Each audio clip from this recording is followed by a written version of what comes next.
शुभोदय। आज 8वीं कक्षा के दीवानों की हस्ती कविता के बारे में मैं बताना चाहती हूँ। इस कविता के कवि श्री भगवती चरण वर्मा जी है। उनका जन्म 30 अगस्त 1903 में हुए है। वे हिंदी साहित्य, गद्य साहित्य और कहानी साहित्य, कविता साहित्य में प्रमुख भी है। वे स्वतंत्रता आंदोलन के समय में कवि थे, इसीलिए वे अनेक रचनाएं की है।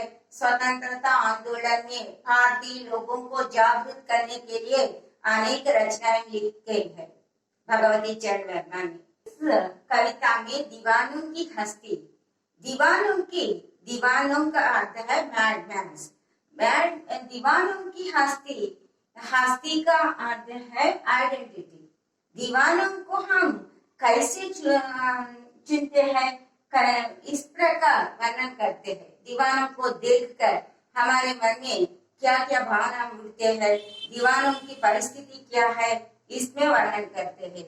लेकिन इसमें कभी जो बताना चाहते हैं कि दीवानों के आज मैडमैन की तरह नहीं होती है। उस समय भारतीय लोगों ने अंग्रेजी शासन पर बड़े विरक्त हुए हैं। इस समय में वे दीवानों के तरह चलते हैं। उसी देखकर कवि ने दीवानों की परिस्थिति वर्णन करते हैं। दीवानों ने उसकी तरह चले जाती है। वे सुख दुख में भी और दिन और रात में भी एक ही तरह प्रवर्तन करते हैं। उसी तरह उस स्वतंत्रता आंदोलन के समय में अंग्रेजी शासन में भारतीय लोगों की स्थिति भी यही है। यही वर्णन करते हैं कवि ने इस कविता के द्वारा। दीवानों का अर्थ इस कविता में मैडमैन्स नहीं है। इस कविता के द्वारा कवि भारतीय लोगों की स्थिति वर्णन करते हैं। स्वतंत्रता आंदोलन के समय में, उस समय में अंग्रेजी लोग शासन करते हैं हम पर, उससे जुलूस कर रहे हैं, गुलाम कर रहे हैं। इससे आजादी करने के लिए उससे भारतीय लोगों को कवि वर्णन करते हैं दीवानों की तरह। दीवानों की हस्ती कविता में कवि हम दीवानों की क्या हस्ती है, आज यहाँ कहा कल वहाँ चले, मस्ती का आलम सदा चला, हम धूल उड़ाते जहाँ चले। दीवानों को क्या हस्ती है, दीवान मानव की परिस्थिति क्या है, उस समय उसके मस्तिष्क के आधार पर वह चलते हैं। आज यहाँ होते हैं, कल वहाँ चलते हैं। इस प्रकार उसकी मन की तरह चले जाते हैं दीवानों। आप बनकर उल्लास अभी, आंसू बनकर वह चले अभी। उस समय में वह कभी आंसू होते हैं, कभी हंसी होते हैं। ये कैसे होते हैं उसके मन में परिवर्तन, उसी प्रकार उसकी स्थिति का वर्णन करते हैं। दीवानों की परिस्थिति वर्णन करते हैं, उसके अनुसार नहीं चल जाते हैं, वे चले जाते हैं उसके मन के नहीं, उसके चित्त के अनुसार चले जाते हैं। सब कहते हैं गए, अरे तुम कैसे आए, कहाँ चले। उस दीवानों को देखकर सभी कहते हैं तुम कहाँ से आते हैं, तुम कहाँ चले जाते हैं। यह सुनकर भी वह कोई समाधान, कोई उत्तर ना देकर चले जाते हैं। उस समय में किसी और चले, मत पूछो, चलना है बस इसलिए चले। किसी और की चले, वो नहीं जानते हैं, कब मन के अनुसार नहीं चल जाते हैं। वे दीवानों की तरह चले जाते हैं। जग से किसके लिए चले, जग में अपना कुछ दिए चले। उस समय में दुनिया के अनुसार वह नहीं चले जाते हैं, उसकी इच्छानुसार चले जाते हैं। दीवानों अपनी इच्छानुसार चले जाते हैं। उस समय में उसका मन की स्थिति स्थिर प्रकार नहीं होते हैं। उसके मन में अनेक भावनाएं उठते हैं और विरक्त होकर दीवानों की तरह चले जाते हैं। दो बात कही, दो बात सुनी, कुछ हंसे और कुछ रोए। कुछ समय में ये दीवानों की परिस्थिति न हंसते रहते हैं, कुछ समय में रोते हैं। sometimes laughing and sometimes crying, they इच्छा के अनुसार चले जाते हैं। चक्कर सुख दुख के घूंटों को हम एक भाव से पिए चले।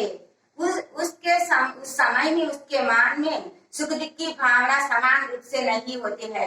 सुख दुख की भावना उसको नहीं मालूम होते हैं। उसके पीछे के भावों के अनुसार चले जाते हैं। इस प्रकार चले जाते हैं दीवानों में। दीवानों की आराम इसी प्रकार है। आराम का अर्थ है दुनिया। दीवानों की दुनिया यही प्रकार है। उसके इच्छा अनुसार चले जाते हैं, सुख दुख में भी और सभी समय में भी इच्छा अनुसार चले जाते हैं। हम भिकमंगों की दुनिया में स्वच्छंद लुटाकर प्यार चले। इस भिकमंगों की तरह, भिकमंग मीन्स बेगर्स की तरह चले जाते हैं। कुछ समय में दीवानों को देखकर से हमारे मन में जो विरक्त भावना उठते हैं ना, उसके कपड़े छीन लेते हैं, उसकी मन की स्थिति अधूरा होती है।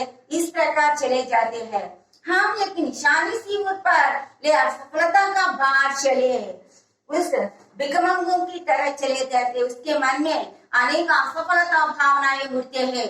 उसके जीवन में सफलता नहीं पाएंगे। उस समय वो दीवानों की तरह चले जाते हैं। दीवानों की आराम यही प्रकार होते हैं। वे सुख दुख में ही वे समय दिन और रात में भी नहीं बांटना चाहते, प्यार को नहीं बांटते हैं। वे इच्छानुसार चले जाते हैं। इसी प्रकार हम अपना और पराया क्या है। इस समय में दीवानों की स्थिति कैसे होती है। हम अपने और पराये लोगों को भिन्न भाव देख सकते हैं। अपने लोगों को भी चुन नहीं सकते हैं, पराये लोगों को भी चुन सकते हैं। वे सभी को एक प्रकार देख सकते हैं दीवानों ने। हम बाजार में देख सकते हैं ना दीवानों की स्थिति क्या होती है। आबाद रहे रुकने वाले, हम स्वयं बन देते और स्वयं अपने बंधन तोड़ चले। इस प्रकार दीवानों ने अपनी सभी बंधनों, माँ बाप और बच्चे सभी बंधनों को तोड़कर चले जाते हैं। उस समय में उस संसार और दुनिया के बारे में नहीं सोचते हैं। इस प्रकार कवि वर्णन करते हैं। इस कविता में दीवानों की तरह सभी को मालूम होते हैं ना, उस समय में भारतीय लोगों की परिस्थिति यह भी है। उसी तरह स्वतंत्रता आंदोलन में अंग्रेज के हाथों में सभी खामोश चले जाते हैं ना।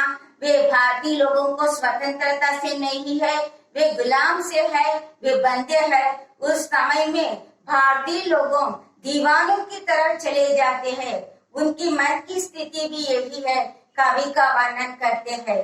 सभी को मालूम होते हैं ना, ये स्वतंत्रता समय में भारतीय लोगों की स्थिति देखकर कवि का मन विरक्त हुई है। इसीलिए भारतीय लोगों की स्थिति वर्णन करते हैं। सभी को मालूम होते हैं ना। अच्छे दीवानों की हस्ती कविता के द्वारा భగవతి చరణ్ వర్మ మనకేం చెప్పాలనుకున్నా అంటే, పిచ్చివాళ్ళ లోకం వాళ్ళ ఇష్టానుసారం నడుస్తూ ఉంటారు. సుఖ దుఃఖాలు గాని ప్రేమను కానీ నలుగురికి పంచడం ఉండదు. వాళ్ళు ఎండలు మట్టిలు అలా పిచ్చిగా గుడ్డలు వేసుకొని తిరిగేస్తూ ఉంటారు. వాళ్ళ మీద ఎవరు కూడా చూసిన వాళ్ళని చూసి గర్హించే తగ్గట్టుగా ఉంటారు.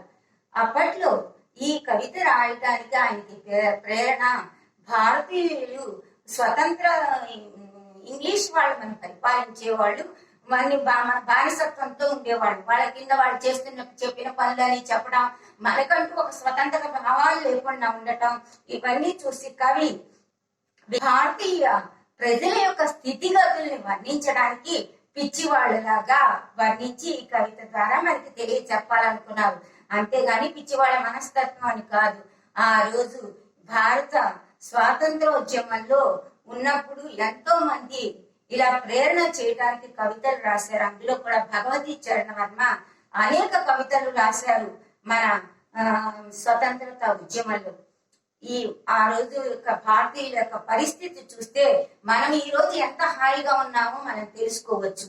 ఆ రోజు విదేశీయుల కింద మనం వాళ్ళ అడుగు జాడల్లో బానిసలుగా, పని మనుషులుగా, పిచ్చివాళ్ళుగా ఎలా ఉన్నామో మనకి ఈ రోజు తెలియచెప్పి మనం వాళ్ళ ఇచ్చిన స్వతంత్రాన్ని ఎలా వినియోగించుకోవాలో ఈ కవిత ద్వారా మనకి కవి తెలియచెప్పాలనుకున్నారు।